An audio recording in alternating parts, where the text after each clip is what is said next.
What's up guys? I hope you are doing well. ये वीर welcome to study और family. तो कैसे हो दोस्तों? मैं आशा करता हूँ शानदार तरीके से आप लोग अपनी लाइफ को एंजॉय कर रहे हो, अपनी सेहत, फैमिली और पढ़ाई का ध्यान काफी अच्छे से रख रहे हो। टेलीग्राम पर कल शाम एक मूवी शेयर की थी मैंने, बड़ी ही प्यारी मूवी है। इसको अगर टाइम मिले तो देखना जरूर, पर पूरी मूवी देखकर आप लोगों को टाइम वेस्ट नहीं करना है। जितनी बोल रहा हूँ उतनी देख लेना। ये लगभग 54 मिनट से आप लोगों को स्टार्ट करनी है, ठीक है? 54 मिनट 30 सेकंड से मूवी स्टार्ट करनी है और इसके बाद में लगभग आधे घंटे की आप लोगों को ये मूवी देखनी है। तो आप लोगों को बहुत सारी ऐसी ऐसी चीजें जानने को मिलेंगी जो कि आप लोगों को पता होना चाहिए। क्या खाना चाहिए, किस चीज में क्या क्या मिलावट रहती है और किस तरीके से आज की डेट में ये हमारी एक तरीके से नहीं रग रग में ये चीजें दौड़ रही हैं। तो सारी चीजें आप लोगों को जानने को मिलेगी। तो टाइम निकाल के आज या कल जब भी आप लोगों को टाइम मिले ये जरूर देखिएगा मूवी, और इसी के साथ में दूसरों के साथ में शेयर भी करना इसको, ताकि लोग समझ सके कि रियलिटी में चल क्या रहा है और इस चीज से उबर सके। क्योंकि आज के डेट में आनंद फानंद में हम लोग काफी कुछ बाहर ऐसे ही जाकर खाते हैं, और उसी के साथ में जो मिलावटें जो देखने को मिल रही है हर एक चीज में, ये हमारे हेल्थ के ऊपर क्या इंपैक्ट डालती हैं वो भी चीजें आप लोगों को जानने को मिलेगी। पर्सनली मुझे काफी अच्छी लगी, पर आधे घंटे की मूवी आप लोग देखेगा वो, जिसमें आप लोगों को बहुत सारी चीजें जानने को मिल जाएंगी। और इसी के साथ में कई सारे बच्चे बोले थे सर जो रिवीजन की वीडियो आती है उसकी पीडीएफ कहां पर है? तो जैसे आप लोग यहां पर देखेंगे तो पीडीएफ आप लोगों को ऑलरेडी प्रोवाइड करा दी गई है कंप्लीट जनवरी मंथ की, ठीक है? तो ये देख सकते हैं कंप्लीट जनवरी मंथ की, और फरवरी की भी ऊपर आप लोगों को मिल जाएगी। तो ये स्टडी लवर वीर जो टेलीग्राम चैनल है वहां से जाकर आप लोग डाउनलोड कर लेना। और यहाँ पर रिसेंटली मैंने अभी आप लोगों के लिए ये भी पोस्ट किया है, आप लोगों के लिए जो आप लोगों का शेड्यूल है, तो ये भी आप लोग देख सकते हैं। आईपीएल का शेड्यूल है आप लोगों का। तो ये है मूवी। बाकी आज काफी इंपॉर्टेंट डे है जिसके बारे में आप लोगों को पता होना चाहिए। हालांकि मॉर्निंग में मैंने ऑलरेडी आप लोगों से डिस्कस किया था, अगर मॉर्निंग वाली वीडियो आप लोगों ने देखी होगी। यहां पर बात की जा रही है इंटरनेशनल वुमेन्स डे के बारे में। इंटरनेशनल वुमेन्स डे के बारे में एक बड़ा ही प्यारा एक आर्टिकल है जो मैं डिस्कस करने वाला हूं।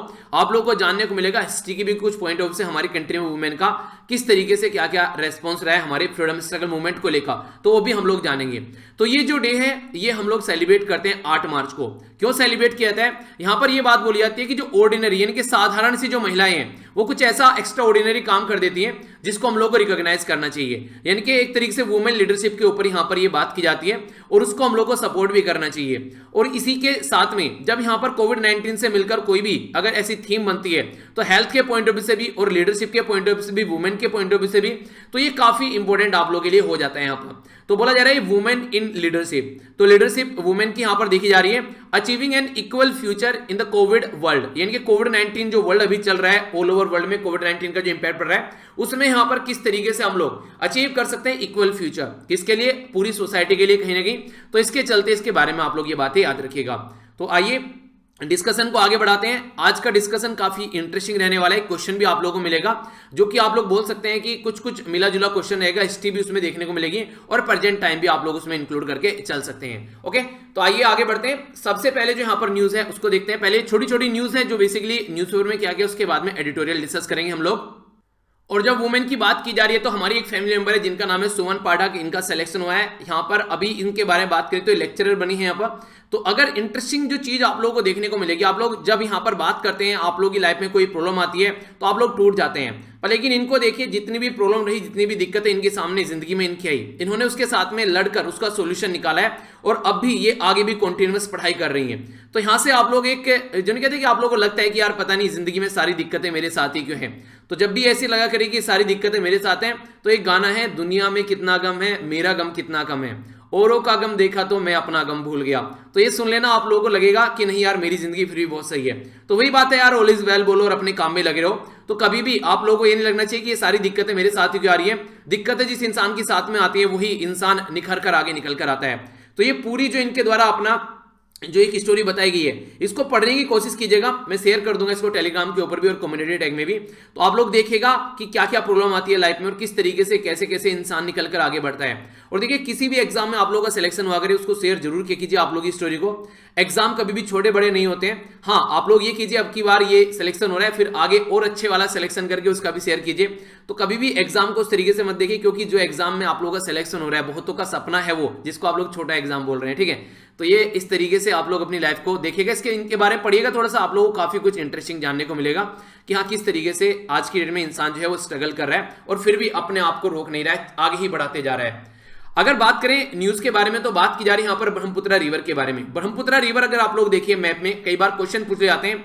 इसी को यारलंग ज़ेंगपो के नाम से जानते हैं और इसी को सैंगपो के नाम से जाना जाता है। तो ये ब्रह्मपुत्रा का नाम है, इसको इस नाम से तिब्बत में पुकारते हैं। पर लेकिन जैसे ये अरुणाचल प्रदेश के अंदर एंट्री करती है तो आप लोग अरुणाचल प्रदेश के अंदर से यहां पर फिर ब्रह्मपुत्रा बोला जाता है इसको, कहां पर, आसाम के अंदर आकर। जैसे ये बांग्लादेश के अंदर जाती है इसको जमुना बोल देते हैं। और यहाँ पर ये आप लोगों को देखने को मिलेगा जैसे गंगा से मिलती है इसको पद्मा बोल देते हैं। यहाँ पर फिर आगे चलकर और ये जाकर गिरती है कहां पर, इसको मेघना बोल देते हैं जब बे ऑफ बंगाल में जाकर गिरती है। तो ये ब्रह्मपुत्रा से रिलेटेड यहाँ पर कुछ नाम है। आखिर इसके बारे में क्यों बता रहा हूं, इसके बारे में इसलिए बता रहा हूं कि चाइना ने अभी ये बोला है कि यहाँ पर जो बेसिकली डैम बनाने जा रहे हैं, ये जो पानी ब्रह्मपुत्रा से होते हुए हमारी कंट्री में पहुंचता है उसके ऊपर एक बांध बनाया जा रहा है। और ये इनका जो प्लान है 2021 से लेकर 2025 तक का, तो उसको ये एग्जीक्यूट कर रहे हैं, आगे लेकर चल रहे हैं। इनके काफी बड़े बड़े टारगेट है, 2030 तक का टारगेट है इनका, 30 तक का नहीं सॉरी 35 तक का। तो उसमें ये अपनी कंट्री को बहुत कुछ आगे लेकर जाने वाले हैं, एक ग्रेट लीडर कंट्री बनाने वाले हैं। तो ये सारे इनके टारगेट है। ये तो है चाइना के टारगेट। आप लोगों के क्या टारगेट है लाइफ में, आप लोगों को पता है आप लोगों को आगे आने वाले 1 साल में क्या करना है, 6 महीने में क्या करना है, या आने वाले 5 साल में क्या करना है, 10 साल में आप लोग अपने आप को देखना चाहते हैं। चलिए ये तो पता नहीं आप लोगों ने सोचा, आप लोगों ने ऐसा कुछ प्लान बना रखा है नहीं बना रखा है कि आगे 5 साल में क्या करना है, 10 साल में क्या करना है। मुझे एक बात बताइए, आप में से कितने ऐसे एसएलवी फैमिली मेंबर हैं जिन्होंने आज तक सोचा भी है इसके बारे में कि हाँ ऐसा कुछ करना है, यस या फिर नो, कि हाँ आगे आने वाले 5 साल में, 1 साल में, 10 साल में ये करना है। कितने ऐसे जिसने सोचा है कि हाँ इस तरीके से हमारा कुछ ऐसा प्लान चलने वाला है। तो आप लोगों के माइंड में बिल्कुल क्लियर होना चाहिए, रियलिटी है और जरूरी भी है। कोविड-19 के जो केसेस हैं अभी महाराष्ट्र में सबसे शानदार तरीके से आगे बढ़ रहे हैं क्योंकि कोताही बहुत ज्यादा बढ़ती जा रही है। तो यहां पर महाराष्ट्र, केरला, इसी के साथ में पंजाब, कर्नाटक, गुजरात, तमिलनाडु, ये काफी लार्ज स्केल पर नंबर ऑफ केसेस यहां पर निकल कर आ रहे हैं। तो हम लोग को इनका ध्यान रखना पड़ेगा क्योंकि अगर इनका नहीं ध्यान रखना है, बेसिकली जो केसेस का अपना ध्यान रखना है। अगर अपना ध्यान रखोगे तभी चीजें आगे बढ़ पाएंगी। यहां पर जो बात की जा रही है फार्मर प्रोटेस्ट से रिलेटेड एक बात की जा रही है। बोला जा रहा है कि जो गवर्नमेंट है वो बिजनेसमैन के लिए रेड कारपेट बिछा रही है और किसानों को ऐसे ही छोड़ दे रही है। तो यहां पर पीएम साहब के पास में टाइम है बंगाल में रैली करने के लिए, पर लेकिन किसानों से मिलने का टाइम नहीं है जो प्रोटेस्ट कर रहे हैं पिछले 100 दिनों से। ये बात बोली जा रही है किसके द्वारा, ये जयंत चौधरी के द्वारा ये बात बोली जा रही है जो एनसीआर वाले रीजन में बागपत पड़ता है यहाँ पर, वहां से इनके द्वारा एक रैली की गई, वहां पे बातें बोली गई। मुझे ये न्यूज पढ़ते हुए आखिर मैंने ये न्यूज क्यों डाली, मुझे एक चीज पता नहीं क्यों एक बड़ा ही इरिटेटिंग सी लगी। हमारी कंट्री में जैसे मान लीजिए आज के में अगर आप लोग यूके में जाएंगे तो वहां पर एक बड़ा ही इंटरेस्टिंग चीज है। यूके में क्या है बेसिकली, वहां पर जो स्पीकर होता है लोकसभा का, देखिए स्पीकर जो होता है वो इंडिपेंडेंट होना चाहिए। तो वहां पर स्पीकर की जो पोस्ट है उसको ऐसे कर दिया जाता है कि वो न्यूट्रल रहे और वो एक इंडिपेंडेंट डिसीजन यहां पर दे सके। हमारी कंट्री में भी जब हमारा संविधान बनाया गया उसके बाद में इंप्लीमेंट किया गया तो कुछ ऐसे ही जो रेगुलेशन थी हमारी कंट्री में जो हमारे पूर्वज थे उनके द्वारा फॉलो की गई। तो मुझे ऐसा लगा अगर कोई हमारी कंट्री में प्राइम मिनिस्टर है तो प्राइम मिनिस्टर ऑफ इंडिया है, वो प्राइम मिनिस्टर किसी पर्टिकुलर पॉलिटिकल पार्टी का नहीं है। तो चाहे वो किसी भी पॉलिटिकल पार्टी का प्राइम मिनिस्टर हो, कम से कम प्राइम मिनिस्टर को कहीं ना कहीं इस तरीके से रैली करने से रोकना चाहिए। मतलब मुझे पर्सनल है यार ये बात, इसको वैसे मत लेना कि मैं क्या बोल रहा हूं, मुझे एकदम पढ़ते हुए लगा कि एक प्राइम मिनिस्टर जो है वो एक तरीके से पूरी कंट्री का प्राइम मिनिस्टर बना है, ठीक है। तो उनको जो है पॉलिटिकल रैली करनी चाहिए नहीं करनी चाहिए इस तरीके से, मतलब देखो फिलहाल तो करनी चाहिए क्योंकि उनकी पॉलिटिकल पार्टी जीतेगी, उसी की वजह से प्राइम मिनिस्टर बने। मतलब फ्यूचर के लिए अगर कोई ऐसा प्लान लेकर आ जाए कि जो भी प्राइम मिनिस्टर बनेगा वो पॉलिटिकल पार्टी से थोड़ा ऊपर उठकर रहेगा और इन सब तरीके की पॉलिटिक्स में नहीं पड़ेगा, कहीं पर इलेक्शन हो रहा है नहीं हो रहा है, और या फिर पूरी कंट्री में इलेक्शन करा दिए जाए एक ही बार में, तो ये सारी चीजें वैसे ही साइड में हो जाएंगी। तो मेरे मन में ये एक थॉट आया, आप लोगों का क्या मानना है इसके बारे में, अगर आप लोगों से कोई पूछे तो आप लोग क्या बोलेंगे, यस या फिर नो, आप लोग अपनी राय बताइएगा, ठीक है। तो इसको वैसे मत लेना, बस मेरा एक थॉट था मैंने आप लोगों के सामने रखा। देखिए आज की डेट में जो लोग हैं उनकी जो एज है लगभग 60 से 70 में निपट लेते हैं, पर एपीजे अब्दुल कलाम सर के जो बड़े भाई हैं वो 104 साल की एज जीकर पूरा यहां से गए हैं। तो सैल्यूट है इनको। और सबसे इंपॉर्टेंट बात यह है कि इन्होंने पूरी जिंदगी में कभी भी जो इनके बड़े भाई के द्वारा जो प्रेसिडेंट बने और बहुत कुछ अपना नाम शोहरत कमाया गया, तो उनकी पोस्ट का कभी भी किसी भी पर्टिकुलर फैमिली मेंबर ने फायदा उठाने की कोशिश नहीं की। यानी कि वो नहीं कहते कि ये उसी तरीके से अपनी जिंदगी जीते रहे जिस तरीके से पहले जिंदगी जी रहे थे। तो ये काफी अच्छी बात लगी। एथिक्स के मामले में अगर कुछ लिखने के लिए आता है या फिर आप लोगों को हेल्थ के मामले में भी कुछ लिखने के लिए आता है, निबंध वगैरह या क्वेश्चन वगैरह, तो ऐसे उदाहरण आप लोग वहां पर मेंशन कर सकते हैं। ये आंध्र प्रदेश का एक पर्टिकुलर रीजन है जिसका नाम है काटपा। तो वहां पर एक डॉक्टर है, ये इनके द्वारा जो फीस अपनी ली जा रही है वो 10 रुपए ली जा रही है। तो उन्होंने ये बताया कि लोग जो है इतने गरीब हैं कि काफी अच्छे से जो अगर उनसे फीस ली जाए तो वो पे नहीं कर पाएंगे, अपना इलाज नहीं कर पाएंगे। तो ये हेल्थ केयर को एक्सेसिबल बनाने की बात कर रहे हैं गरीब सेक्शन के लिए। तो इसी तरीके से जैसे आज के डेट में अगर बात कीजिए, अगर कोई भी एरिया में आप लोग जाइएगा, मान लीजिए कोचिंग के बारे में बात कर लीजिए, इतनी ह्यूज फीस वहां पर ली जाती है, अगर उसको ऐसा बना दिया जाए कि हर एक बच्चा जो है वो ढंग से पढ़ाई कर सके। और मैं तो कोचिंग की तो बात छोड़िए, मैं तो ये बोलूंगा अगर हमारी कंट्री में जितने स्कूल हैं, चाहे गवर्नमेंट हो चाहे प्राइवेट हो, वहां पर इतनी अच्छी एजुकेशन प्रोवाइड कराई जाएगी, किसी को कोचिंग की ही जरूरत ना पड़े, तो कैसा रहेगा। तो हेल्थ और एजुकेशन अगर दो अच्छे से चीजें प्रोवाइड कराई जाए कि इतना अफोर्डेबल बना दिया जाए कि हर एक इंसान उसको ले सके, तो मुझे नहीं लगता है कि इससे अच्छी कोई बात रहेगी और हर एक इंसान तक ये चीजें पहुंच भी जाएंगी। आप लोगों का क्या मानना है इसके बारे में, अपनी राय आप लोग जरूर बताना। ये ऐसे ऐसे उदाहरण आप लोग अगर कोट करेंगे आंसर के अंदर भी, तो रियलिटी में जेन्युइन नंबर मिलेंगे यार आप लोगों को। ठीक है, आगे बात करते हैं। जयशंकर साहब जो है अफगानिस्तान में शांति बनाकर कैसे रखनी है उसके बारे में बात करने के लिए तैयार है। तो यूएसए के साथ में जो यहाँ पर यूएसए के अफगानिस्तान में एनवॉय है, उनके साथ में बात करें तो देखते हैं आगे क्या कंडीशन बनती है। अफगानिस्तान भी एक ऐसी कंट्री जो हमारे साथ में बॉर्डर टच करती है। ठीक है, तो ये याद रखना, कई बार कई सारे बच्चों के माइंड में कंफ्यूजन होता है।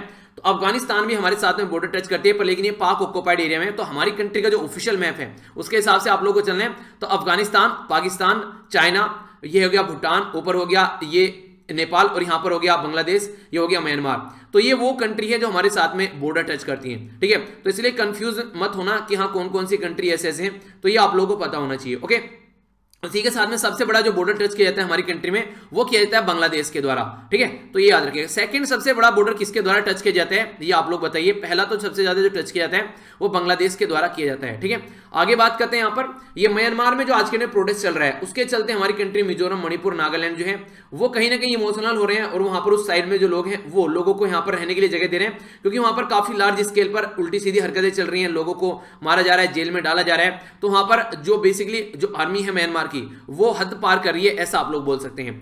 तो ये काफी इंपॉर्टेंट है। हमारे पड़ोस में अगर ऐसी चीज हो रही है तो कहीं ना कहीं हमारी कंट्री के ऊपर भी इंपैक्ट पड़ता है। और मिजोरम, मणिपुर, नागालैंड और अरुणाचल प्रदेश हमारी कंट्री के बॉर्डर हैं जो टच करते हैं म्यांमार को। अरुणाचल प्रदेश सबसे बड़ा बॉर्डर टच करता है इसके साथ में। आगे बात करें तो इंटरनेशनल वुमेन्स डे सेलिब्रेट किया जा रहा है। तो बहुत सारी ऐसी न्यूज हैं जो हम लोग को मोटिवेट करती हैं वुमेन्स पावर के बारे में। तो यहां पर बात की जा रही है, ऐसा ही एक मिशन यहां पर हमारी कंट्री के द्वारा जो शिप कॉर्पोरेशन ऑफ इंडिया के द्वारा स्टार्ट किया गया, इसमें सारी की सारी जो वुमेन थी उनको यहां पर टारगेट दिया गया, बेसिकली उसको चलाने का, उसको लीड करने का। ठीक है, तो ये याद रखिएगा। और बाकी यहां पर आप लोग देखते हैं बहुत सारे ऐसे केस देखने को मिलते हैं हमारी सोसाइटी में जो एसिड अटैक होते हैं, एसिड के द्वारा अटैक किए जाते हैं। एसिड सर्वाइवर जो है उनके बारे में देखिए अपनी जिंदगी को कैसे लेकर चलती हैं। तो ये भी एक कई सारी ऐसी छोटी छोटी ऐसी न्यूज दी गई हैं आज, जहां जहां वुमेन ने काफी अच्छे से अपना रोल प्ले किया है। बाकी जो क्रिकेट प्रेमी हैं उनके लिए शेड्यूल आ गया है, तो बड़ी इंटरेस्टिंग चीज मुझे देखने को मिलती है। आप लोगों के एग्जाम जो है वो इसी टाइम पर आप लोगों के सामने होते हैं, और इसी टाइम पर ये आईपीएल आप लोगों के सामने आता है। तो अब आप लोग देख लीजिएगा कैसे बैलेंस बनाना है। मेरा सजेशन तो ये है कि बस ये देख लेना कौन कौन सी टीम कब कब जीत रही है, और ज्यादा कुछ करो तो बस एक फाइनल देख लेना बैठकर जो मई 30 को है। ठीक है, हर एक मैच देखने की जरूरत नहीं है, इतना टाइम वेस्ट मत कीजिएगा, ये मेरा सजेशन है। बाकी करोगे तो आप लोग अपने मन की उन्हें कहते हैं कि सुनो सबकी करो अपने मन की। तो ये 9 अप्रैल से स्टार्ट हो रहा है और फाइनल जो है इसका 30 मई को है। तो पूरा शेड्यूल भी मैंने टेलीग्राम पर आप लोगों को शेयर कर दिया था। आज का जो मैप बेस्ड क्वेश्चन है आप लोगों को यहाँ पर ये है यहाँ पर करीमाता स्टेट, तो जाकर इसको मैप में नहीं हारेगा। बाकी काफी कुछ शानदार आज के इस हिंदू न्यूज़पेपर में हम लोग एडिटोरियल वगैरह डिस्कस करेंगे। 2 वीडियो डेली आती है, मॉर्निंग में आप लोगों को पीआईबी जिसमें बहुत कुछ आप लोगों को देखने को मिलता है, और दूसरी ये पूरा करंट अफेयर आप लोगों का कवर हो जाता है। ठीक है, बाकी जो वीकेंड में आप लोगों की वीडियो आती है वो हर वीकेंड में आप लोगों को देखने को मिलेगी, जो बैकेंड में जाकर हम लोग करंट अफेयर कवर कर रहे हैं। तो नेक्स्ट जो संडे आएगा, ठीक है, नेक्स्ट संडे कब है पता है आप लोगों को, यह है 14 तारीख को। ठीक है, तो संडे में 14 तारीख को मॉर्निंग में 7 बजे आप लोगों को एग्जैक्ट वो वीडियो देखने को मिल जाएगी। सैटरडे में नहीं डालूंगा क्योंकि सैटरडे में कई सारे जो बच्चे हैं उसको जिस तरीके से, क्योंकि सैटरडे में एक तो नॉर्मल वीडियो आती है, तो संडे में ये वीडियो आएगी, और संडे में हिंदू न्यूज़पेपर की जगह ये वीडियो आया करेगी, क्योंकि हिंदू में जो भी न्यूज रहती है वो वैसी रहती है, उनको हम लोग मंडे में भी कवर कर सकते हैं, एडिटोरियल वगैरह रहते नहीं है।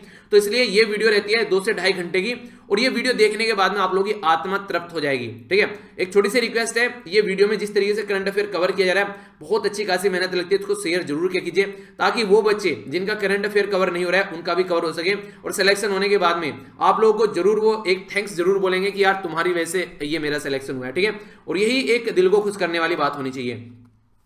अब एडिटोरियल देख लेते हैं। बाकी सारी पीडीएफ आप लोग यहाँ पर इकट्ठी मिल जाती है, टेलीग्राम में स्टडी लवर वीर के नाम से जाकर सर्च कर लेना। वुमेन के बारे में बात की जा रही है, एक तरीके से आर्टिकल जो है इंटरेस्टिंग है, जानेंगे।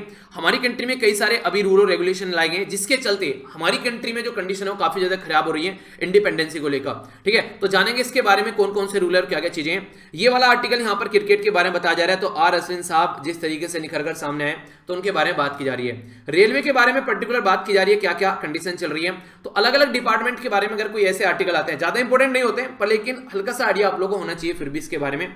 ये आर्टिकल एक प्यारा आर्टिकल बोल सकते हैं आप लोग, बेसिकली हेल्थ के बारे में बात की जा रही है वुमेन की, और हमारी कंट्री में जो एलपीजी का प्राइस बढ़ रहा है उसको लेकर आर्टिकल है। आज है मंडे को यहाँ पर जो एडिटर को लेटर लिखते हैं उनके लिए रिप्लाई कहते हैं, ये हमारे लिए इंपॉर्टेंट नहीं होता है। ये कार्टून है और ये डेटा पॉइंट है, इसके ऊपर भी नजर डालेंगे। कार्टून तो वेस्ट बंगाल के इलेक्शन के बारे में आप लोगों को पता चल रहा है क्या चल रहा है। कई सारे जो तृणमूल कांग्रेस के जो बेसिकली मेंबर हैं वो छोड़ के बीजेपी ज्वाइन कर रहे हैं, तो उसी के बारे में कुछ बातें बताने की कोशिश की जाती हैं। तो आप लोग इसके बारे में अगर कुछ लिखना चाहते हैं तो 40 से 50 शब्द आप लोग लिख सकते हैं, तो आप लोगों को थोड़ा सा एक और क्लैरिटी माइंड में आएगी। नेक्स्ट यहाँ पर बात करें, ये काफी इंपॉर्टेंट एक डेटा बोल सकते हैं जो कि आप लोग यूज भी कर सकते हैं आंसर राइटिंग में। हमारी कंट्री में ऑल ओवर वर्ल्ड में जितना भी इंटरनेट शटडाउन हुआ, हमारी कंट्री में सबसे ज्यादा इंटरनेट शटडाउन हुआ। यानी कि अगर वर्ल्ड का इंटरनेट शटडाउन आप लोग लगाएं, अगर वर्ल्ड में 100 जगह इंटरनेट शटडाउन हुआ तो 100 में से 70 बार हमारी कंट्री में ओनली हुआ। तो ये एक अंदाजा आप लोग लगा सकते हैं क्या कंडीशन देखने को मिली।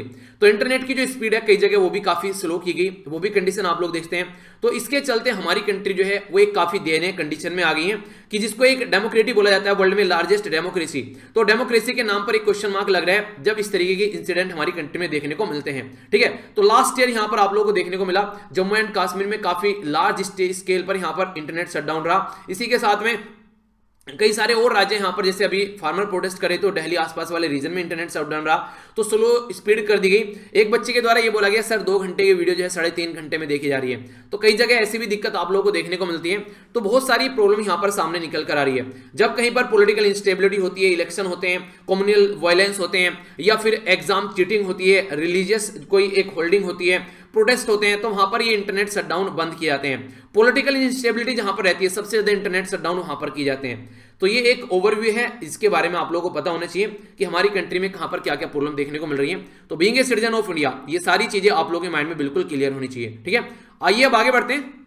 बड़ा ही प्यारा सा आर्टिकल है, यहाँ पर ये वुमेन के बारे में बात की जा रही है और यहाँ पर बोला जा रहा है कि वुमेन जो हम लोग आज के दिन में इंटरनेशनल वुमेन्स डे 8 मार्च को सेलिब्रेट करते हैं, तो हम लोग को ये 10 मार्च को करना चाहिए या फिर 8 मार्च को ही, यानी कि क्या बोला गया इसको बारे में हम लोग समझेंगे।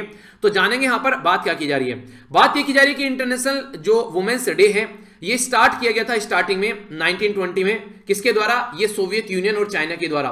तो सोवियत यूनियन क्यों बोला? क्योंकि उस टाइम पर रशिया नहीं था, यूएसएसआर इसको आप लोग बोला करते थे, सोवियत यूनियन। तो सबसे पहले सोवियत यूनियन ने इसको सेलिब्रेट किया, फिर चाइना ने भी इसको अडॉप्ट कर लिया, और फिर आगे चलकर जो यूनाइटेड नेशन है वो सोया हुआ था, उसकी भी आंख खुली तो उसको लगा यार हाँ अच्छा डे है।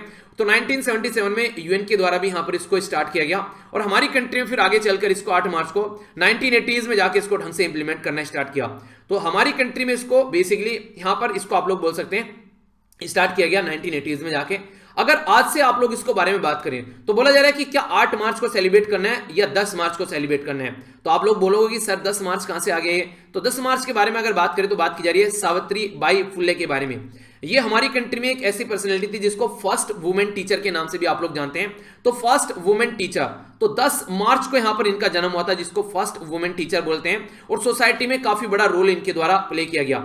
नॉर्मली इनका जो नाम है वो छिप जाता है क्योंकि इनके हस्बैंड का नाम ज्यादा लिया जाता है और इनका नाम जो है वो ज्यादा पब्लिक में सामने नहीं आ पाता है। तो इसीलिए यहां पर अगर इसके बारे में थोड़ी सी मैं आप लोगों से बातें शेयर करूं, जो आप लोगों को पता भी है इसके बारे में, हिस्ट्री में आप लोगों ने पढ़ा होगा यहां पर सत्यशोधक समाज के बारे में। सत्यशोधक समाज जो है अगर आप लोगों से पूछे, ये एक सोशल रिफॉर्म जो करने की कोशिश की गई, ये है यहां पर ज्योतिराव फुले। ठीक है, तो नाम याद रखिएगा, इनकी वाइफ थी यहां पर, ये जिनके बारे में हम लोग बात कर रहे हैं। तो पुणे महाराष्ट्र में इनके द्वारा ये स्टार्ट किया गया था 24 सितंबर 1873 यानी कि 1873 में 24 सितंबर को ये इनके द्वारा स्टार्ट किया गया था, जिसके चलते जो इनके ऊपर फोकस किया गया, एक तो अंडर प्रिविलेज ग्रुप, यानी कि एक ऐसा ग्रुप जिसको कोई फोकस नहीं दे रहे हैं वुमेन के ऊपर, शूद्र, दलित, ये सब इनको यहां पर फोकस करके चला गया महाराष्ट्र के अंदर, ताकि उनको एजुकेट किया जा सके। एजुकेशन ही कितना बड़ा वेपन है, अगर उसको ढंग से प्रोवाइड कराया जाए तो पूरी सोसाइटी को हम लोग इंप्रूव कर सकते हैं। तो उसी एजुकेशन को सोशल राइट के तरीके से यूज किया गया। तो अगर बात करें यहां पर फाउंडर जो थे इसके ज्योतिराव फुले थे, और इसी के साथ में इसको 24 सितंबर पुणे महाराष्ट्र के अंदर फाउंड किया गया। तो इसके बारे में याद रखिएगा। तो इनकी जो वाइफ है इनका नाम है सावित्री बाई फुले। ठीक है, तो इनका नाम जो है वो ज्यादा नहीं लिया जाता है। ये माना जाता है कि यहां पर कहीं ना कहीं इनको आज के डेट में हिस्ट्री में इतना ज्यादा अप्रिशिएट नहीं किया गया, पास अगर आज के डेट में इनका रिकॉग्नाइज नहीं किया। ये बिल्कुल ऐसे जैसे हिस्ट्री आप लोग उठाकर देखेंगे तो जो लीडर होते हैं वो आगे चलकर हिस्ट्री को चेंज कर देते हैं। पूरी जो फ्रीडम स्ट्रगल मूवमेंट था वो महात्मा गांधी जी के कंधों पर चला। पर लेकिन आगे चलकर जो किताबें लिखी गई हैं उसमें मैक्सिमम आप लोगों को जवाहरलाल नेहरू जी के बारे में काफी कुछ आप लोगों को देखने को मिलेगा, अगर एज कंपेयर किया जाए महात्मा गांधी जी को। इसी के साथ में सरदार वल्लभ भाई पटेल जी के बारे में ज्यादा आप लोगों को देखने को नहीं मिलेगा। तो यहां पर कई बार ऐसा होता है कि ये चीजें आप लोगों को देखने को मिलती है कि अगर कोई आगे चलकर चीजें करता है, जैसे कि आगे चले तो अन्ना हजारे जी के मूवमेंट पर बैठकर अरविंद केजरीवाल साहब जो है सामने निकल कर आए। पर लेकिन आगे अगर चलोगे आप लोग तो अरविंद केजरीवाल को ज्यादा याद किया जाएगा, अन्ना हजारे साहब को कहीं ना कहीं जल्दी ही लोग भूल जाएंगे। ठीक है, तो आगे आने वाली जैसे जनरेशन आएगी हालांकि याद किया जाएगा, पर लेकिन जिस लेवल पर अरविंद केजरीवाल साहब को याद किया जाएगा उस लेवल पर अन्ना हजारे साहब को याद नहीं किया जाएगा, ऐसा आप लोग बोल सकते हैं। तो कंडीशन क्या निकल कर आ रही है यहां से, कंडीशन आप लोग साफ साफ यहां पर देख सकते हैं कि कई बार ऐसी वुमेन है हमारी हिस्ट्री में जिनको हम लोग उस तरीके से रिकॉग्नाइज नहीं करते जितना बड़ा रोल प्ले उनके द्वारा किया गया है। तो इनकी जो डेथ थी ये 10 मार्च 1897 में यहां पर देखने को मिली। तो उसी के बारे में बात की जा रही है कि हम लोग को जो अपना इंटरनेशनल डे है वो यहां पर वुमेन्स डे इस दिन सेलिब्रेट करना चाहिए। तो आप लोगों की क्या राय है इसके बारे में, आप लोग अपनी राय बता सकते हैं। तो इसके बारे में जो बात की जा रही है, अभी कई सारे मूवमेंट हमारी कंट्री में देखने को मिले तो उसके बारे में भी हम लोग जानेंगे। फिलहाल ये बोला गया है कि क्योंकि फ्यू दलित और जो बहुजन फैमिली है एक तरीके से फेमिनिस्ट है उनके द्वारा इनका नाम लिया जाता है। बेसिकली जो दूसरा अपर कास्ट सोसाइटी है उनके द्वारा यहां पर कहीं ना कहीं इनको नाम लेने से कम कतराते हैं, क्योंकि उनको लगता है पहले टाइम से अगर देखिए कि अपर कास्ट का एक तरीके से उन्हें कहते हैं कि अपर कास्ट क्लास का हक होता था एजुकेशन के ऊपर। अगर बात करें तो पहले ही माना जाता था कि जैसे आप लोगों ने सुना होगा, अगर हिस्ट्री आप लोग देखेंगे तो जो हमारी सोसाइटी में जो ब्राह्मण कम्युनिटी है उनको एक तरीके से टीचर की तरीके से देखा जाता था। तो ये मानते थे कि टीचिंग का काम बस हमारी है, कोई और इसको नहीं कर सकता है। तो अलग अलग सोसाइटी को उसके काम के बेस पर डिवाइड कर रखा था। पर लेकिन अगर हिस्ट्री में बहुत पुराना आप लोग जाएंगे वैदिक पीरियड में, तो वैदिक पीरियड में तो ऐसा था कि जो काम करेगा उसका वही एक तरीके से मान ली एक घर में एक किसान भी हो सकता है, एक घर में एक आर्मी पर्सन भी हो सकता है, एक घर में एक कोई मोची भी हो सकता है, एक घर में कोई एक कपड़े सिलने वाला या फिर कपड़े धुलने वाला धोबी भी हो सकता है। तो अगर जो कोई काम करेगा उसी के हिसाब से उसको देखा जाएगा। पर लेकिन आगे चलकर लेटर वैदिक पीरियड में कुछ लोगों ने इसके ऊपर अपना कब्जा किया और बोला कि एजुकेशन जो है वो हमारा ही पार्ट होना चाहिए। तो इस तरीके से अपने कंट्रोल में लिया, क्षत्रियों का काम ये है, जो पढ़ाने का काम इनका रहेगा और कोई नहीं पढ़ाएगा। तो इसी तरीके से अगर कोई वुमेन उस टाइम पर थोड़ा सा मॉडर्न इंडिया में भी अगर आगे चलकर इस टाइम पर कोई वुमेन आ रही है तो ज्यादा रिकॉग्नाइज नहीं किया जाता, क्योंकि पैट्रियार्कल सोसाइटी है हमारी।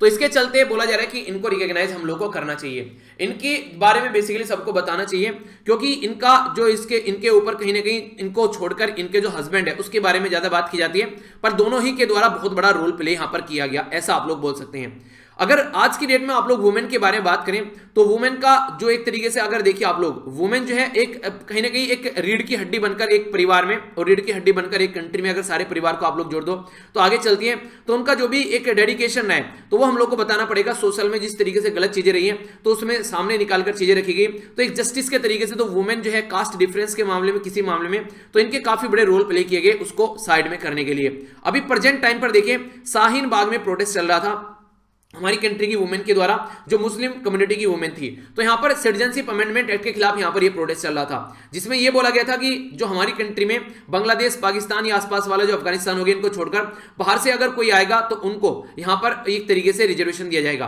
ठीक है, पर लेकिन रिजर्वेशन जो दिया जाएगा यहां पर वो दिया जाएगा उन कम्युनिटी को जो माइनॉरिटी कम्युनिटी है वहां पर। तो ऐसी बातें यहां पर बोलेगी और इन कंट्री के अंदर भी जो माइनॉरिटी कम्युनिटी है उनको हमारी कंट्री में सिटीजनशिप यहां पर दी जाएगी। ठीक है, तो ये जो प्रोटेस्ट चला कि आखिर ऐसा क्यों किया जा रहा है, तो यहां पर ये प्रोटेस्ट चला दिसंबर से फरवरी तक, जो कि कड़ाके की ठंड होती है।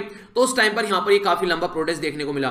इसी के साथ में अगर बात करें हमारी कंट्री में जब लॉकडाउन लगा मार्च के महीने में, तो सबसे पहले तो ये बोला गया ये वर्ल्ड में सबसे ज्यादा स्ट्रिक्ट लॉकडाउन था यहां पर, क्योंकि ओनली 4 घंटे दिए गए लोगों को जहां भी जाना है, इधर उधर आप लोग जा सकते हैं। 4 घंटे में कोई कहां से कहां पहुंचेगा। तो इसकी वजह से दुनिया भर के लोग जो थे वो टेंशन में आ गए, पता नहीं क्या क्या दिमाग में चला लोगों के। तो एक तरीके से काफी ज्यादा इरिटेट हो गए, उनको लगा कि कोई बहाने की कोशिश कर रहे हैं, तो लोग पैदल चलना स्टार्ट कर दिए। कई सौ किलोमीटर लोग पैदल चले। तो कई सारी ऐसी कंडीशन यहां पर देखने को मिली। तो बोला गया कि इसको और बेटर तरीके से हैंडल किया जा सकता था, पर लेकिन आनन फानन में जो लॉकडाउन किया गया इसका इतना फायदा नहीं हुआ जितना खामियाजा भुगतना पड़ गया हमारी कंट्री के लोगों को। तो ये भी एक इंपॉर्टेंट बात आप लोग याद रखिएगा। इसी के साथ में जो हमारी कंट्री में अगर बात करें कुछ चीजें ऐसी हैं जिसकी वजह से अगर इकोनॉमी की आप लोग कंडीशन खराब है उसके बारे में बात करें तो डीमोनेटाइजेशन के बारे में आप लोग लिख सकते हैं। इसी के साथ में जीएसटी का इंप्लीमेंटेशन, जीएसटी बड़ा अच्छा है अगर बात करें, पर लेकिन इंप्लीमेंटेशन जैसा होना चाहिए था वैसा नहीं हुआ। इसी के साथ में रही सही कसर, वो लॉकडाउन तो कर ही रहा था, वो कोविड-19 तो कर रहा था, पर लेकिन लॉकडाउन जो लगाया गया इस तरीके से उसने और अर्थव्यवस्था खराब कर दी। इसी तरीके से हमारी कंट्री में आज की डेट में सबसे बड़ा आज की डेट में बोल सकते हैं सबसे लार्ज जो अनएम्प्लॉयमेंट है वो हमारी कंट्री में आज के डेट में देखने को मिल रहा है। और इंटरेस्टिंग चीज पता है क्या है, इसके बारे में बात भी नहीं कर रहे हैं, ठीक है, यानी कि अनएम्प्लॉयमेंट है और उसके बारे में कोई ढंग से बात भी नहीं कर रहा है। ये एक काफी एक ऐसी रियलिटी है जो कि गले से पचती नहीं है। और पोस्ट जो है वो सारी पोस्ट में आप लोग देखेगा वो कम होती हुई जा रही है, यानी कि ये बड़ी ही एक जो स्टूडेंट है जो पढ़ रहे हैं उनके लिए थोड़ा सा एक सदमे वाली बात है कि ये पोस्ट जो है इतनी घटती जा रही है जबकि पोस्ट खाली पड़ी हुई है।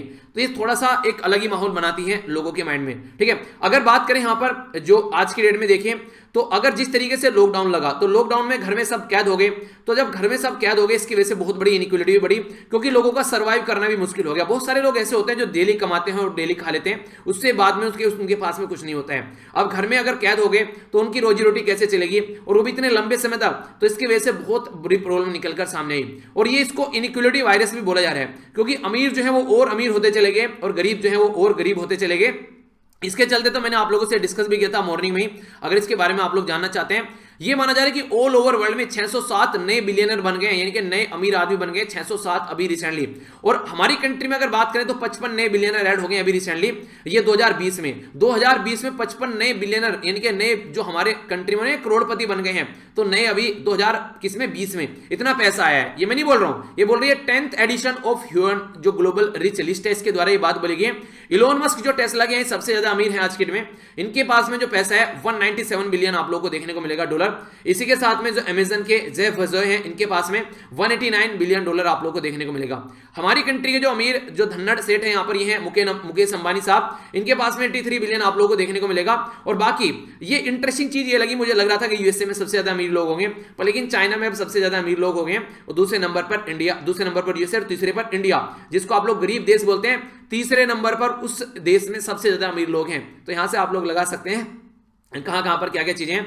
और 177 बिलियन जो 177 बिलियनर है करोड़पति है हमारी कंट्री में, जिनके पास में मैक्सिमम अपना धन जो है वो इकट्ठा किया जाता है, यानी कि गरीब जो है वो गरीब है और अमीर जो है वो और अमीर होते जा रहे हैं। अंबानी के बाद में यहाँ पर अदानी साहब आते हैं, तो गौतम अदानी ये दूसरे नंबर पर हैं। बाकी अगर इनके फेस भी आप लोग देखना चाहते हैं टॉप 5 पे कौन बैठे हुए हैं, तो इनके नाम आप लोग देख सकते हैं यहाँ पर। ये सारी पर्सनैलिटी हैं जो कि यहाँ पर टॉप पर बैठे हैं। और मुकेश अंबानी साहब तो इतने हैं कि आने वाले टाइम में इनको कोई टच भी नहीं कर पाएगा, क्योंकि दूसरे नंबर पर 32 बिलियन वाले हैं और इनके 83 बिलियन है, तो कहीं दूर दूर तक भी नहीं है, ठीक है। शिव जो नादर है यहाँ पर फैमिली HCL वाली, इनके पास में 27 बोल सकते हैं। लक्ष्मी मित्तल वाले जो है इनके पास में 19। और इसी के साथ में बात करें अभी जो दवाई आप लोग कोविड-19 की ले रहे हैं सीरम इंस्टीट्यूट के जो ओनर है यहाँ पर, तो यहाँ पर ये साइरस पूनावालिया, तो ये 5वें सबसे अमीर आदमी बन गए हमारी कंट्री के।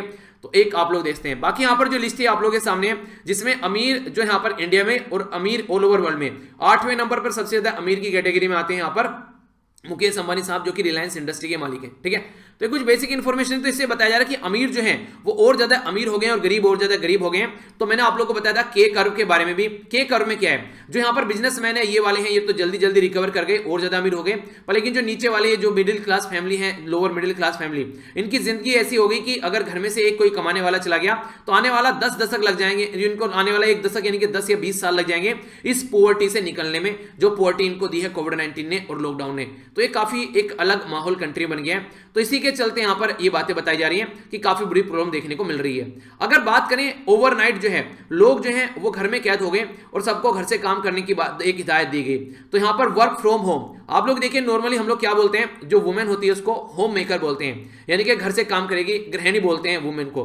पर लेकिन अब यहाँ पर जो मैन है वो भी एक तरीके से उसी कैटेगरी में आ गए, क्योंकि उनको घर से अपना काम करना था। तो इसके बारे में जब हम लोग बात करते हैं तो होमवर्क या फिर वर्क फ्रॉम होम तो डोमेस्टिक वायलेंस का भी बहुत बड़ा रीजन बना, क्योंकि जो हस्बैंड है वो भी घर पे है, बच्चे भी घर पे हैं। अब मान लीजिए कोई टेंशन हो रही है तो गुस्सा उतरेगा, बच्चे पिटेंगे और फिर वुमेन पिटेगी, क्योंकि हमारी कंट्री में पैट्रियार्कल सोसाइटी है। यहाँ पर यह माना जाता है कि जो मैन है यानी कि जो पुरुष है वो घर से बाहर निकलकर काम करेगा और जो स्त्री है वो घर पर ही रहकर काम करेगी।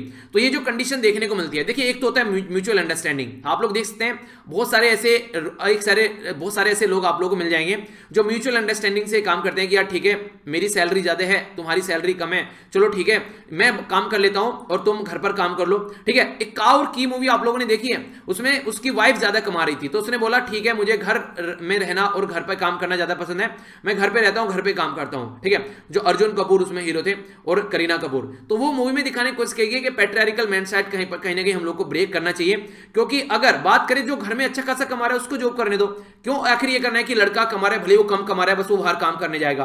अगर औरत है, लड़की है, वो ज्यादा अच्छा कमा रही है तो उसको काम करने भेजो। घर में भी हालांकि कोई होना चाहिए बच्चों को संभालने के लिए, पर लेकिन ये भी जरूरी है कि ऐसा नहीं कि पुरुष ही बाहर जाएगा काम करने के लिए भले ही वो उस लेवल पर नहीं कमा पा रहे हैं, तो ये गलत है। ये माइंडसेट कम से कम चेंज करना चाहिए। और अभी रिसेंटली बात की जा रही है उत्तर प्रदेश के अंदर बहुत सारे ऐसे रेप के केसेस, सेक्सुअल जो एक्सट्रीम सेक्सुअल जो असोल्ट या वायलेंस के केस यहां पर देखने को मिले, कई सारे मर्डर जो दलित कम्युनिटी की जो गर्ल है उनके किए गए, तो ये कई सारी बातें यहां पर देखने को मिली।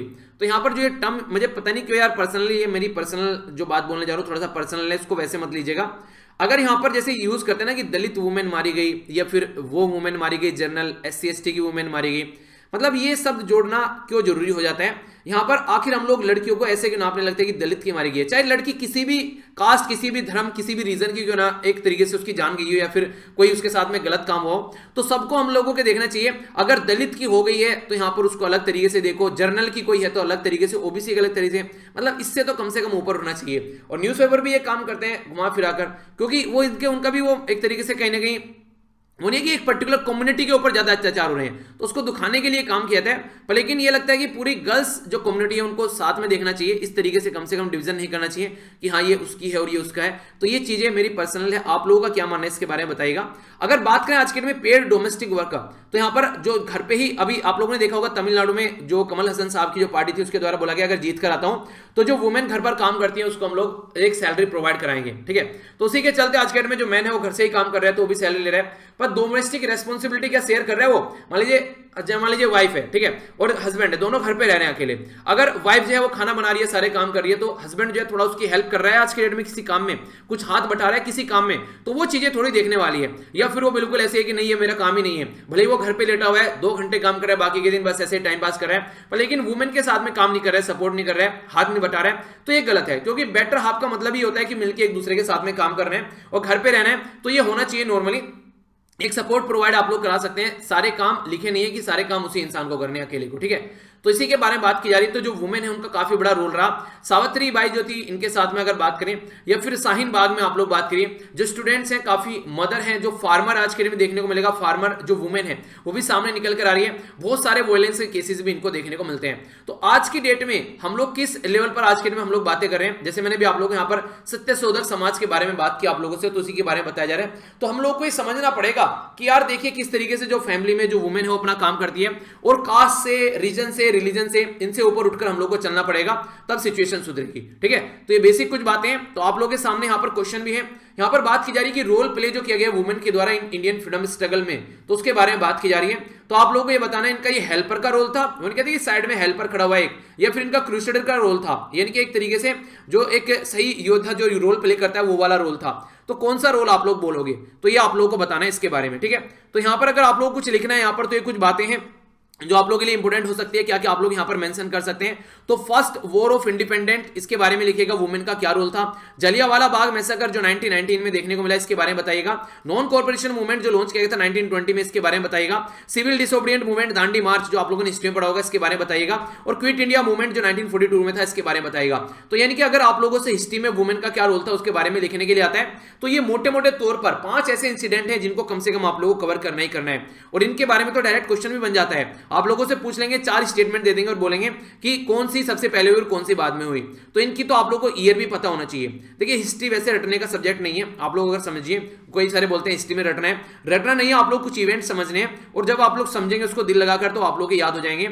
और मेरा माने तो हिस्ट्री को आप लोग को हमेशा ऐसे पढ़ना चाहिए कि जब भी कोई हिस्ट्री आप लोग पढ़ते हैं तो ये मानिए कि आप लोग भी अगर उस रीजन में उस टाइम पर रह रहे होते तो आप लोग उसको कैसे देखते, ठीक है। तो ये सबसे अच्छा तरीका होगा। तो ये क्वेश्चन पास्ट में कई बार पूछे जा चुके हैं आंसर राइटिंग के अंदर, प्रैक्टिस जरूर कीजिएगा अच्छे से इसको, ठीक है। और देखिए अभी टाइम है आप लोगों के पास में, आंसर राइटिंग वगैरह मत छोड़िएगा। तो बिल्कुल कॉन्टिन्यूस रखनी है, तो आप लोगों को फाइनल डेस्टिनेशन तक यही चीजें पहुंचाएगी। लास्ट में जब 2 महीने बच जाएंगे लगभग, उस टाइम पर पूरा फोकस आप लोग प्रीलिम्स के ऊपर देना, ठीक है। और जिनका जो अभी अगर सीसेट के बारे में बात करें, जिनका काफी ज्यादा कमजोर है, वो उसको जरूर फोकस करके चलिए। साइड साइड में कुछ ना कुछ क्वेश्चन आप लोग प्रैक्टिस करते रहिए, तो ये चीजें आप लोग ध्यान रखिएगा, ठीक है। आगे चलते हैं। नेक्स्ट यहां पर जो बात की जा रही है, ये कुछ ऐसी न्यूज है जो कि एक्सपेक्ट नहीं किया जा रहा था कि ये लोग ऐसा बोलेंगे। तो यहां पर राइटर बोल रहे हैं कि ऐसा बोल दिया।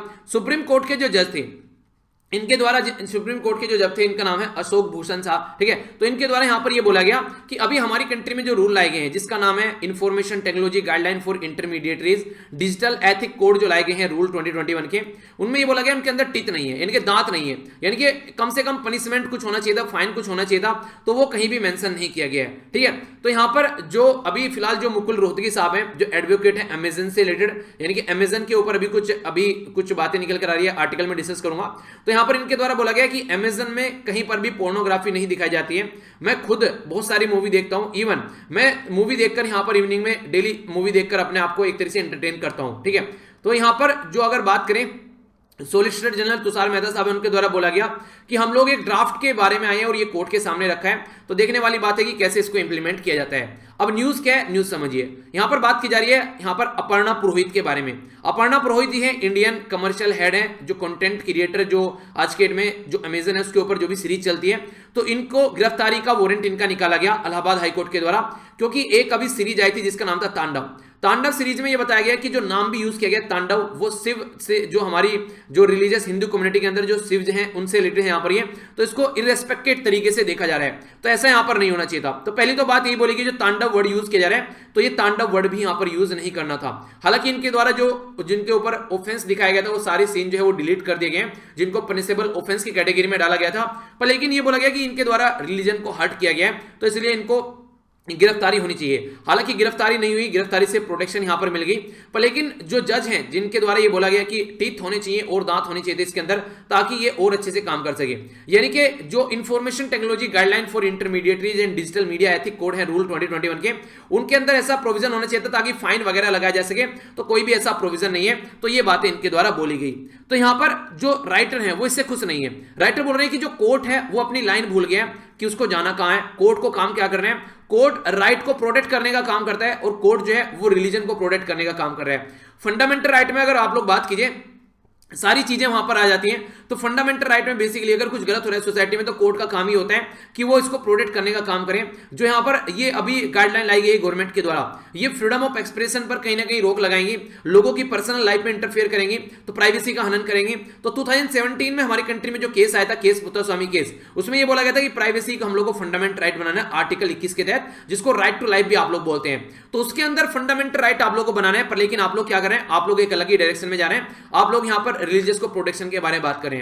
सुप्रीम कोर्ट के द्वारा यह भी बोला गया कि जो तांडव वर्ड है ये शिव, लॉर्ड शिव के लिए यूज किया था, तो इसको गलत तरीके से यूज किया गया यहां पर। इसी के साथ में जो हिंदी जो फिल्म इंडस्ट्री है, इनके नॉर्थ इंडिया की जो फिल्म इंडस्ट्री है, जिसको बॉलीवुड इंडस्ट्री बोलते हैं, वो आज के डेट में अगर बात करिए, वो ज्यादा ये इस तरीके की हरकतें कर रही है, इस तरीके से जो रिलीजन के नाम पर। साउथ इंडिया में आप लोग जाओगे तो वो रिलीजन की रेस्पेक्ट करते हैं। देखिए ये तो पर्सनली मुझे भी अच्छा लगता है, साउथ इंडिया की मूवी अगर आप लोग देखोगे, वो किसी भी रिलीजन को हर्ट नहीं करते हैं, और ऐसा होना भी नहीं चाहिए। अगर किसी भी ऐसा है, मान लो तांडवी है, कहीं पर भी ऐसा नहीं होना चाहिए कि रिलीजन को हर्ट करे, ठीक है। किसी भी पर्टिकुलर पर्सन का रिलीजन जो है वो प्राइवेट अफेयर है। हमारी कंट्री में फंडामेंटल राइट है, हर एक पर्सन अपना अलग अलग रिलीजन फॉलो कर सकते हैं, ठीक है। हमारी कंट्री एक सेक्युलर कंट्री कैटेगरी में मानी जाती है। पर लेकिन इसके चलते ये भी देखना पड़ेगा कि आप लोग ये तो कर सकते हैं कि हाँ ठीक है ऐसा आप लोग कर लीजिए, पर लेकिन राइट के ऊपर ज्यादा फोकस आप लोगों को देना है, क्योंकि राइट जो है वो प्रोटेक्शन के बारे में बात की जाती है।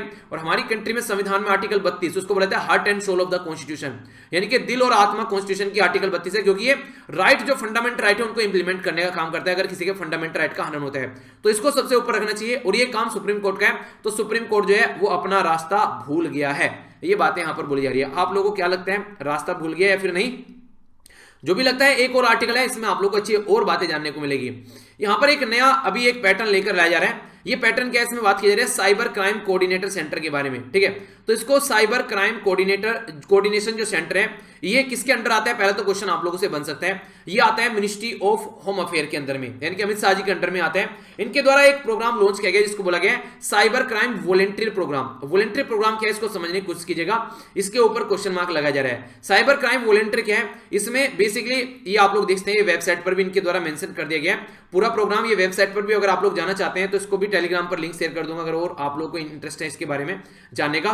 तो यहां पर ये बताया गया कि जैसे कि मान लीजिए आप लोग अपने मोहल्ले में रहते हैं, आप लोग किसी सोसाइटी में रहते हैं, फिर किसी घर में मकान में आप लोग रहते हैं, तो आप लोगों को पता होना चाहिए कि आप लोगों के मोहल्ले में क्या चल रहा है, उनके ऊपर आप लोगों को ध्यान रखना चाहिए। कोई संदिग्ध व्यवस्था में तो नहीं, कुछ अलग काम तो नहीं चल रहा है यहाँ पर। तो यानी कि पड़ोसियों के ऊपर आप लोगों को ध्यान रखना है, जहां पर आप लोग रहते हैं अपने इन्वायरमेंट में अगर आप लोग कहीं जाते हैं तो उसके ऊपर ध्यान रखना है। तो कुछ ऐसे वॉलंटियर यहां पर चूज किए जाएंगे जो कि डायरेक्ट यहां पर रिपोर्ट कर पाएंगे गवर्नमेंट को इस तरीके से, कोई ऐप के थ्रू या फिर वेबसाइट के थ्रू, ठीक है। अगर कोई अनलॉफुल कंटेंट फ्लैग दिखता है तो उसके चलते यहां पर ये काम करेंगे। तो अनलॉफुल कंटेंट जो फ्लैगर है इनको बोला जा रहा है, यानी कि फ्लैग करेंगे। जैसे ऐसे नहीं होता कि आप लोग रिपोर्ट करो अगर कुछ गलत चीज आप लोगों को लग रही है, तो उसी की कैटेगरी में इसको रखा गया है। अगर national crime record reporting portal के बारे में बात करें तो वहां पर ये चीजें बेसिकली रहेगी, आइडेंटिफाई किया जाएगा, रिपोर्ट किया जाएगा और रिमूव किया जाएगा इलीगल और अनलॉफुल कंटेंट। पर लेकिन ये तब तक ही सही है जब तक एक लिमिटेड वे में ये चीजें चल रही हैं, क्योंकि अगर पता चला कि पर्सनल में झांका जा रहा है लोगों की क्या चल रहा है क्या नहीं चल रहा है, तो फिर एक अलग माहौल क्रिएट कर देगा।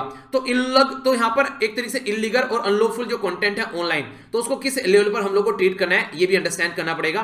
तो सबसे पहले इसको अभी ट्रायल बेसिस पर जम्मू कश्मीर और त्रिपुरा के अंदर इंप्लीमेंट किया जा रहा है। आगे देखेंगे कैसे कैसे क्या क्या चीजें हैं। अगर बात करें यहां पर सर्विलेंस की, तो सिटीजन को एक तरीके से बोला जा रहा है कि उनको वॉच करना है एक प्रॉपर वे में, और इसको लेटरल सर्विलेंस के नाम पर रखा गया है। लेटरल सर्विलेंस मतलब आप ही एक तरीके से यहां पर अपने पड़ोसी को देखोगे और फिर गवर्नमेंट को इन्फॉर्म करोगे। तो लेटरल इसको या फिर सोशल या फिर पीयर टू पीयर सर्विलेंस भी इसको बोला जाता है। पीयर टू पीयर मतलब एक आप ही बैठे अपने दोस्त के साथ में एंजॉय कर रहे हैं और आप लोग उसको इसके एक तरीके से सर्विलेंस भी आप लोगों ने इसके ऊपर रखा हुआ है, ठीक है। उसको पता नहीं है कि आप इस तरीके से कोई काम कर रहे हैं, तो ये वाली कंडीशन देखने को मिलेगी। तो ये स्टेट ऑर्गेनाइज जो यहां पर स्टेट स्पॉन्सर्ड ये सर्विलेंस देखने को मिलता है। एक तो वो होता है कि डायरेक्ट जो है गवर्नमेंट सर्विलेंस कर रही है कि ये वाला सर्विलेंस, तो ये वाला सर्विलेंस जो है ये और ज्यादा खतरनाक होता है, पर लेकिन ये ऐसा इंपैक्ट भी डालता है जो कि हमको सोचने के लिए मजबूर करता है कि ये क्या हम लोग किस तरीके से सोसाइटी में रह रहे हैं। 1970s में अगर बात करें यूनाइटेड स्टेट ऑफ अमेरिका के द्वारा नेबरहुड वॉच स्कीम यहां पर स्टार्ट की गई थी कि आप लोग अपने पड़ोस में देखिए क्या चल रहा है, अगर कोई संदिग्ध इंसान है तो उसको पकड़ा जा सके। हमारी कंट्री में फर्स्ट टाइम ऐसा नहीं है कि पहली बार ऐसा हो रहा है, इससे पहले उत्तर प्रदेश में एक सी प्लान ऐप करके है।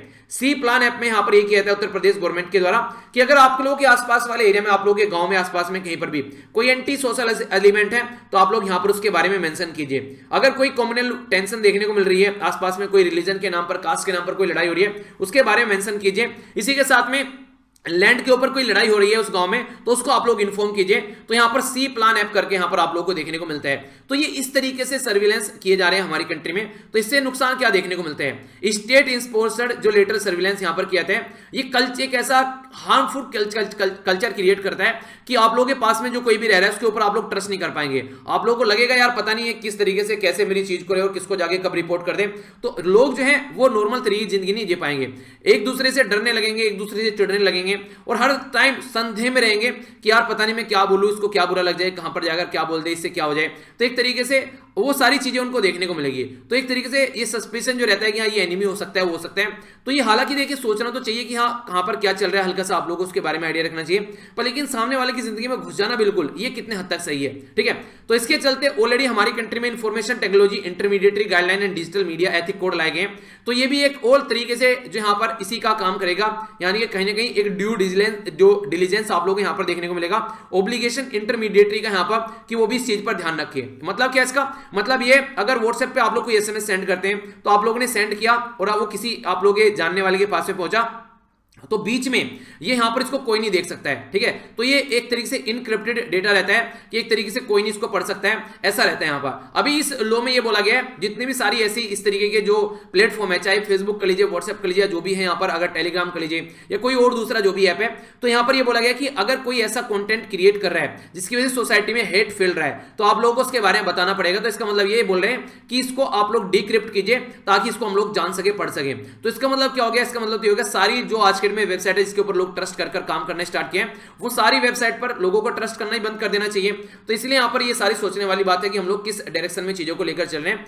ऑलरेडी हमारी कंट्री में जो श्रेय Singhal versus union of India का केस आया था, जिसमें ये बोला गया था कि इंफॉर्मेशन टेक्नोलॉजी एक्ट 2000 का सेक्शन 66A जो है वो एक तरीके से अनकॉन्स्टिट्यूशनल है, क्योंकि ये आर्टिकल 19 के तहत जो आप लोग फ्रीडम ऑफ स्पीच के बारे में बात करते हैं, फंडामेंटल राइट में, उसका हनन करता है। तो ये सारी बातें यहां पर बोली गई हैं, तो हम लोग को अंडरस्टैंड करनी चाहिए। ठीक है, तो ये था इसके बारे में आर्टिकल। आई होप कि आप लोग समझ रहे होंगे क्या क्या बातें की जा रही है।